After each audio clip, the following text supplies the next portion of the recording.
যে গতকালই তো হইল না ঘটনাটা,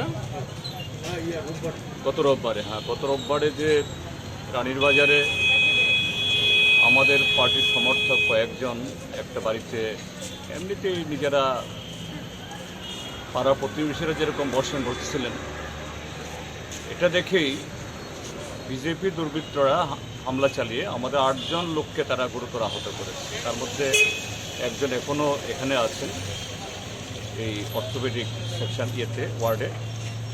তার বাঁ হাত প্রায় পুরো গুঁড়ো করে ফেলেছে, শরীরের অন্য অংশেও অনেক আঘাত রয়েছে, যেগুলোর একটা অপারেশন করতে হবে। কিন্তু ঘটনাটা হলো এই যে মুখ্যমন্ত্রী বিপ্লব দেব বলছেন 2047 সালের জন্য ত্রিপুরা যে স্বপ্ন দেখছেন,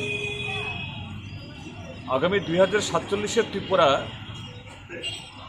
কীরকম ত্রিপুরা তৈরি হবে, এটা হলো সেই পরিকল্পনার অঙ্গ। অর্থাৎ এই রাজ্যের মধ্যে কিছু সন্ত্রাসী, গুন্ডা, সমাজদ্রোহী, এরাই ত্রিপুরাজ্য শাসন করবে।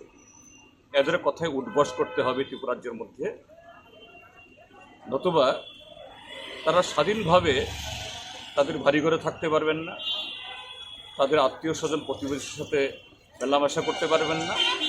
এটা হলেই এই জাতীয় পরিণতি হবে এবং ঠিক তাদের সে পরিকল্পনাকে সফল করার জন্য পুলিশ প্রশাসনকেও ঠিক সেরকমভাবে তারা তৈরি করেছেন।